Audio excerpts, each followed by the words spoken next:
Nazdar, je vás Zencraft a vítajte u ďalšieho vlogu. A dneska to bude trošku také iné, ako si predstavujete, lebo sme presali 1000 pozretí a som sa chcel aj porozprávať a odpovedať na vaše otázky na Asku. A mám tu aj svoj notebook a som na Asku a budem normálne odpovedať vám na otázky. Takže prvá, že aký parfum dnes máš? Dneska mám takýto parfum. Je to No Fear Extreme, takže... Dobre. Druhá, ktorý deň týždňa najviac neznášaš? No, tak moje je, že pondelok a nedeľa. Pondelok, lebo je škola, začiatok školy. A nedeľa, to je o tom, že na druhý deň musím ísť zase do školy, čiže to moc nemám rád. Ale... ostatné sú potom také pohodičkové, lebo sa mi nechce vstávať a takto. Tretia otázka. Dneska bude takých 10, ktoré ide na tretiu. Aké zvieratko by si v budúcnosti chcel mať? No, taká polovica Martina vie, že ja chcem mať bulldoga, takého psa, takého tučného bulldoga. Takéhoto veľkého. No. Lebo sa mi páči a tie osiliny, taký smutný je niekedy, taký. No, štvrtá otázka. Čo ti pomáha, aby si lepšie spal? No, nepomáha nejaká dobrá pesnička, muzika, alebo sa odreagovať na počítači, aby som na tých slúchadlách a aby som mohol lepšie spať, ale tá pesnička nejako pomáha, že to zaspím.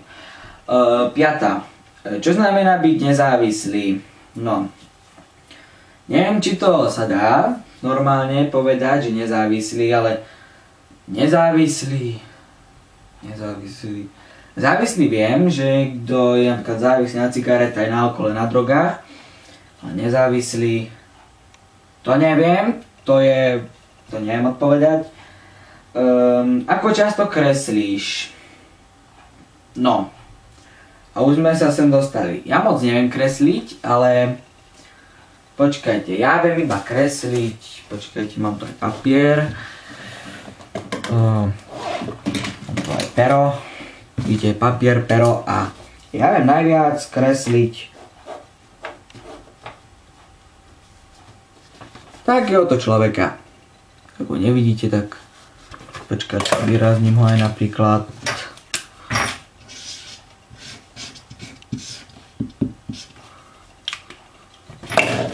tak, teraz už asi vidíte, lebo ja to vidím. Podobáme sa. Ale iba to viem kresliť, ale viem aj niektoré iné veci, ale to sú také ľahšie, lebo ja moc ťažké veci neviem kresliť a každý to vie. No. Šiestá otázka. Keby si mal napísať knihu, o čom by bola?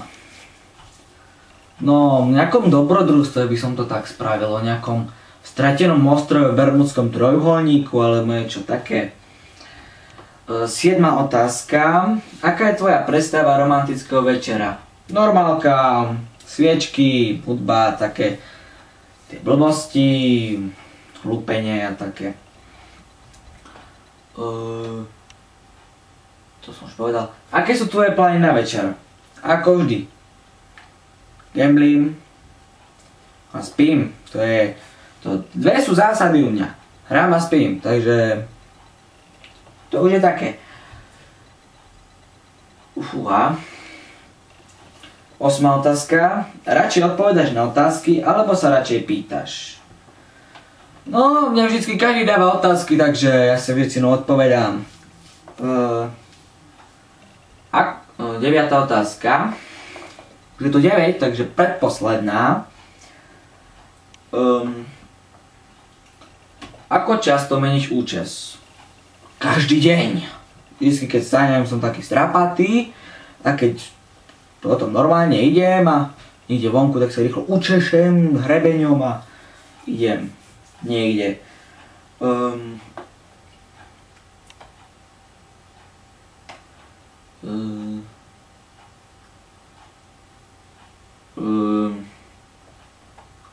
Aha, a 10. otázka, že Koľko SMS pošleš za deň? No, ja teraz nemám kredit, ja moc často nemám kredit a keď mám, tak ho za 3 dní miniem, lebo je to niekedy, že prevolám, niekedy sa mi stráva 50 centov. Nie, takto. 50 centov sa mi stráva niekedy za internet, takže to moc miniem rýchlo. Ale SMS-ky moc nepíšem, ale iba často, a to iba za deň, 2, 3, tak ďalej. No to bola taká posledná otázka. Ak sa vám tento diel páčil, dajte like, keď nie, dajte dislike. Ak chcete nejaké otázky mi dať, takže kľudne do popisu to dajte. Tu dole, tu do popisu videa. A aj vás veľmi dobre poteší, zdieľajte tieto videá a uvidíme sa v ďalšom vlogu, ale ak chcete nejaký ďalší vlog, dajte do komentáru, sem, dole, hej, takto dole, dole do komentáru a uvidíme sa ďalej. Čaute!